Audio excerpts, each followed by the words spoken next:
Hello, YouTube. It's Simon here with Hobbies and Man once again, and today we're doing another episode of the Sword and Sorcery Book Club, and today we're looking at Savage Sword of Conan, number 5. I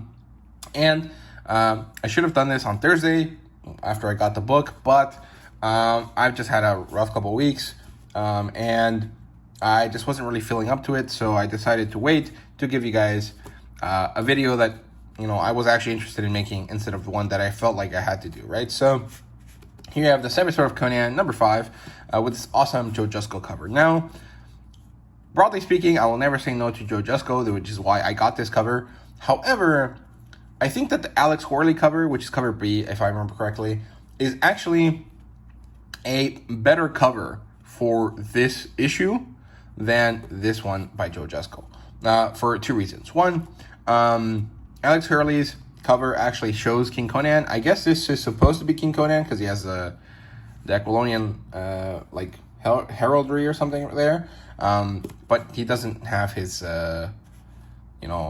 classic depiction. He doesn't look like King Conan. And two, because this story is about the witch.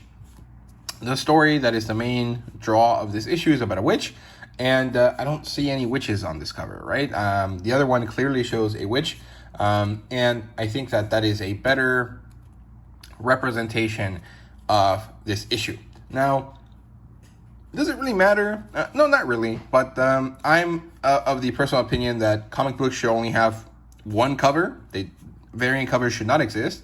And the cover that should be picked as the cover A, because variant covers do exist, should be the one that best encapsulates the story found within. And in this case, Joe Jusko's cover is not the one that does that. It would be Alex Hurley's. So I would have preferred if Alex Hurley's cover was cover A, and then this was cover B, or better yet, this was used for a different story where there was a dinosaur / a dragon, right? Because I think dinosaurs in Conan's Hyboria are dragons, right? Or dragons in Hyboria are dinosaurs. Yeah, so those are my thoughts on this. You can disagree with me. I think most people probably would, but it is what it is, right? So, yeah. Also, I noticed that this is, I think, in chronological order in terms of where the stories are, but that's actually not true because I'm pretty sure Del Toro's story happens before Koge and Parsons. So it looks like it's supposed to be in some sort of, alphabetical order, but that's also not true. So I don't know how they decided what story gets put where, or maybe it's because that this was designed when the stories were organized in a different way. I'm not really sure, but I noticed that it doesn't really mean anything. I've never noticed it before. But it was a meeting chronicle like always. I still have the same complaints as I did on the first issue, which is I don't really like that this is newsprint. I would have preferred better stock on the cover. I would have preferred nice glossy paper for the interiors and all of this stuff, but it is what it is. The one thing I do want to say is that I would have liked to have a little circle or marking of some sort telling us that this story is happening in Brithunia, right? So that's just me. I think that would be fun. I don't remember who did this artwork, but it seems familiar, so I'm happy that it got reused here. And contents-wise, again, I don't understand why we have page numbers, because the pages in here are not numbered, but I guess it gives you a good kind of sense of where things are. The one thing I will say, though, is that King Conan, the Sorcery World, actually has two parts, and the parts are barely separated, but they are separated, and so they should be showcased here. And so there is an issue with that. The content is not shown correctly, unless it was supposed to be that this would only be part 1, and then part 2 was going to be in the next issue, and then part 3 and part 4 were going to be in the other issues after that, and they just decided to condense it to finish off the year strong, right? The first year of publication strong. And if that's the case, that's cool. I don't really have a problem with that, but make it clear that that's what's happening here. Show it on the content page correctly. Then we have Conan, Damn Thing in the Water. This is by Jim Sub and Rob Del Toro. I'm guessing it was an issue or something that they worked on for earlier stories that they couldn't really fit into the storytelling in the first year of Conan, and so they just brought it over here. Maybe they did it completely new, but it doesn't really seem like that. It seems like it was a sequence that was part of the original comic that just didn't fit in there. And then we have Conan Forged, and then we have 3 pinups, and I gotta say I don't really like them. So we'll talk about that, right? So here's pinup number 1 by Tim Sale. First of all, you know, I know Tim Sale is like a classic legendary artist, but he is not one that I find myself interested in. I don't really like the way that they draw or the way that they ink or their work gets inked or colored all that much. I'm not really a fan. But beyond that, this piece is fine. The printing is bad because it's always been bad with Savage Sword. But again, we have this interesting kind of concept here where there's monsters slash dinosaurs slash dragons, and again, I feel like this was supposed to be a story that had a bunch of dragons and things in it, and for whatever reason, it ended up being a witch story. So we'll see. The other thing that I don't really like about this pinup is why is it not the size of the page? You know, that's a nitpick, I understand, but when I see this, I see that I'm not getting my money's worth because there's more space for the artwork. Why did you not make sure that Tim Sale used all of that space? Or why didn't you make the image bigger so it fit within the page, right? I mean, you can definitely cut off some of the artwork up here and maybe some of the edges here so that this piece fits in this page, right? I do like the way that they did this. You know, they said illustrated by Tim Sale, but they already gave him credit earlier. They don't have to give him credit again, although I guess they have done it before, so it's not a big deal. But I don't know, I just feel like you know, there's a lot of blank space on this page, and I'm not happy about that. Now, moving on to the Jason Aaron and Jeff Isherwood story here. I really love how this starts. I think the artwork here is, broadly speaking, really awesome. I really enjoy it, except for Conan. And maybe that means that I don't really enjoy the artwork. I'm not really sure. I would say that I like basically everything. I think that the way this works, the way it's inked, the way it all kind of works, and the way that the storytelling really manages to work well with the artwork, right? These narrations fit perfectly into what's happening.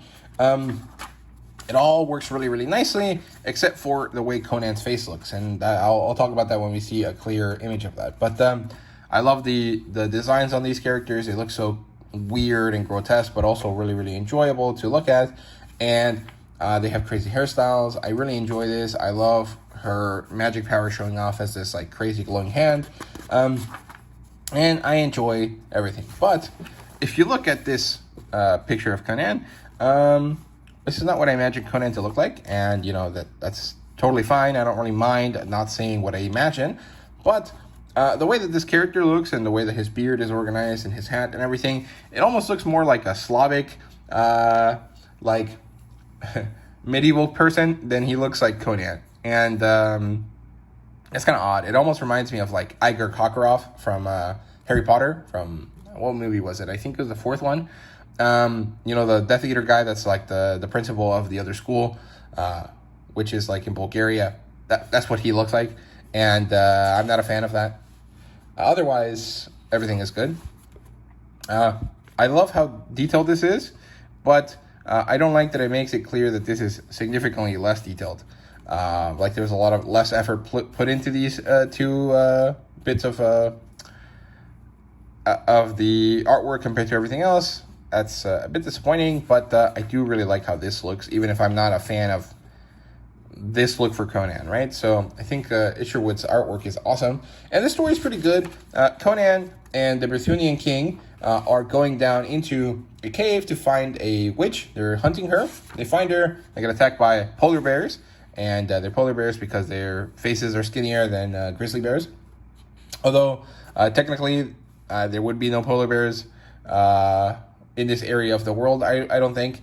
However, I would have liked it if they were short-nosed brown bears, like cave bears. I think they're supposed to be from America, but I'm sure there is a European equivalent that happened around the Pleistocene.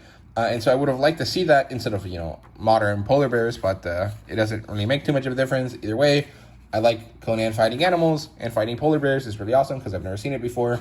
And they managed to scare them off because the witch lets them escape. And then Conan and the Brythunian king are fighting over the fact that this woman really hasn't done anything, and they can't really prove it, right? Again, she looks amazing here. And I like the way that the panels are laid out. I think they're really interesting. And then Conan and the woman are talking, and she basically lets him know that she has done nothing wrong, that this is all just bullshit, and that she'll die for nothing, and that Conan doesn't deserve to understand her at all. And that's pretty good stuff. I think it's pretty thoughtful. I love this panel. I think all of the different faces are amazing. I love how this looks, but again, I just don't like how Conan looks. I don't know why exactly, but this Brythunian king is really funny looking, so I like him, even though I dislike his character. And yeah, eventually Conan and the king talk, and it turns out that the king doesn't really care. He's just using her as a scapegoat because he doesn't want people to get mad at him. He'd rather them be mad at a witch. And so Conan decides to leave, and then as he's going through the forest to get back to Samaria, he sees that these brigands are just killing animals for no reason. In this case, it's a polar bear. And it reminds Conan of the witch, and so he decides to come back. And this is when we get part 2 of the story, and I'm not really sure why there was this break. Like, this flows pretty seamlessly. This break didn't need to be there, and the fact that it was ignored means that they wasted this. There's no point in having this. This would have just been part 1 of the story, and then the next issue should have had part 2. I'm not really sure why they made this division if it didn't really mean anything, right? And I also would posit that this is probably not the place where they should divide the story, but we'll get to that in a bit. So yeah, the woman, the witch, is put on a pyre, and justice is served, although it's not. Conan arrives in order to save her, and so Conan and the witch fight to get away. The woman ensorcels this man to fall in love with fire, and Conan suffers a heart attack or something like it, because the witch put a curse on him. And when she sees that he saved him, she decides to take him away to her home, where she will save him. And here is when I think the division of the story should have happened, because this is like in a different location from before, and this would have been the start of the second portion of the story, and maybe it would have been a 3-part story, if that makes sense to me. But I don't know if it makes sense to you guys. So yeah, I'm a bit unsure about why these sorts of things are happening here. It's kind of odd. I'm not someone that's afraid of being negative, but these aren't really things to be negative about. It's more like confusion is what I feel. But this story continues. We get to see that there's these witch hunters. If you've seen The Wheel of Time, this is kind of like the Children of the Light. And they're hunting these witches, and they kill all of them. And it turns out that the guy that's in charge of these Children of the Light, or whatever they're called, actually is also a witch, and he's stealing their power. And then we get to come back to Conan and the witch, and we see that Conan has been saved by the witch due to the curse that she put on him. And he gets a bit angry at her. She's like, why should I thank you for not killing me when I did nothing to deserve you killing me, right? They see that all of the witches have been killed, and Conan and the woman come to some sort of understanding, and then they leave, right? Conan leaves to get back to Samaria, or actually to get back to Brythunia, so that he can go back to Samaria, where we see that Brythunians, the king and these Children of the Light guys, are just being assholes and killing people and stuff like that. And this is the ending here. It's pretty cool. The story is pretty interesting. I enjoyed it, but it's kind of hard to really explain it well. In my opinion, it's a bit convoluted, if that makes sense. But broadly speaking, it's not too bad. I did enjoy it. I just don't like there's a lot of breaks in the story that I feel could have been used well, but for whatever reason they didn't, because they packed as much of the story as they could in this issue, and I'm not really sure why they did that, when it's clear that this was a story that could have gone on for quite a few portions, right? For quite a few issues. Then we have this pinup here. This is by, I think it's a Turkish artist. His name is Sedat Ozgen. So I assume they're a Turkish artist. They might not be, they could be Turkmeni or Azerbaijani or something else. But I'm just going to go with Turkish because that's what I'm most familiar with. But it looks like the artwork at the beginning of the story was here. It's pretty interesting. I don't think they've ever used a pinup instead of a portion of the story for that part of the story, or for that part of the magazine, but it's cool. Either way, I really enjoy this. I think that this Beastman is cool. I like that Conan is fighting him. I don't know if this is supposed to be some sort of giant or something, or if it's two different images that got composited together in order to kind of give this interesting kind of vibe, right? But either way, it looks really cool, so I liked it. You have Damn Thing in the Water. This is literally the whole story. It's just Conan fighting an octopus, and it's pretty fun. Then we have Forged, and I didn't dislike the story, but I didn't really like the artwork all that much. So we got King Conan in the beginning. We got current Conan here in the middle. And this is young Conan, boy Conan, before he leaves for the Battle of Venerium. And given that we spent so much time with young Conan in the latest arc of the main story, I think that this was not well placed. This should have not happened in this story arc, or in this issue, because this is when you notice the characterization is very different, right?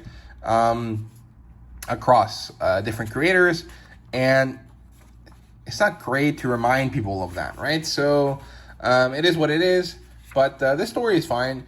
Conan and his father are forging, because his father is a blacksmith, and Conan's forging a nail, but he can't because he's not patient enough, so he forges a spoon, and then his father is ensnared by this beautiful Shemite woman, or Singarian woman, I think. I think she's Singarian.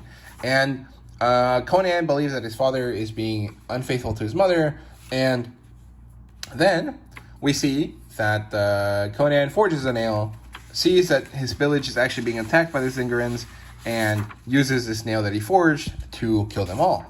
And he saves his village. His father and his mother interact with him and disabuse him of his stupid notions, and they save their village, and so they move on with their lives. It's not bad. I don't like the artwork in it. I don't think it's my favorite. I'm not a fan of it. It is what it is. Here we have an illustration by Marco Rudy. This looks pretty cool. Again, it's very unclear because of the printing, and I don't like that we have so much blank space on the page. But, at this point, it is what it is. Mostly, I think that this was disappointing and confusing, especially because look at all these freaking weird spaces here. This should not be happening 5 issues in, man. I really honestly feel like a different team worked on this than the ones that worked on the first 4 issues. And that sucks. That's so weird, man. Like, I don't understand how they're having these many issues and weird things, and it looks like they're trying new things, but I don't understand why they're doing that, because the system that they already have works. And even though I complain about the printing, it hadn't been that egregious in the last couple issues. This one feels a bit worse in some cases, especially on those really dark places. And I don't know, I just I'm unsure about some of the decisions made this late in the game when it comes to this. And after reading this, what I feel is just a sense of confusion, a slight sense of disappointment, but broadly speaking, nothing too serious. It's just kind of ridiculous that some of these things are still happening, right? Like, this is crazy, man. This should not be there at all, man. Come on, like, at this point, there's like 30 issues of Conan, right? That, or maybe less, like 25-ish issues of Conan that have been made by Titan. These sort of mistakes should not be happening. And maybe this is not Titan's fault. Maybe this is Heroic Signatures. I'm not really sure how they divide the labor. But either way, the point is, there's over 25 comics of Conan at this point. These things should not be happening. There should be none of this stupid stuff going on, right? So, yeah, that's those are my thoughts here. I don't know if this is good or bad. I like the first story. I think Jason Aaron's story was good. I just don't like how Conan looks in that story. I liked Jim Sub and Del Toro's artwork just because they're classic, they're good. I like them. Koge's story was good, but Parsons' artwork was not for me. And so this is probably the lowest rated Savage Sword of Conan that I'll read in a while. I think that this is probably my least favorite, and that's a bit disappointing because, like, The first one, which I don't like that much either, at least has the fact that it's the first one. It's the beginning of the new series to kind of bolster its value up a little bit. This doesn't really have that. Maybe that's why they put a Joe Jusko cover on this, to make sure that this sold well. I'm not really sure. I don't really know what's going on here, but I gotta say I'm a bit disappointed by this issue, right? So that's it for today. I hope you guys enjoyed. Let me know what you thought down below. Thank you guys so much for watching, and see you guys later.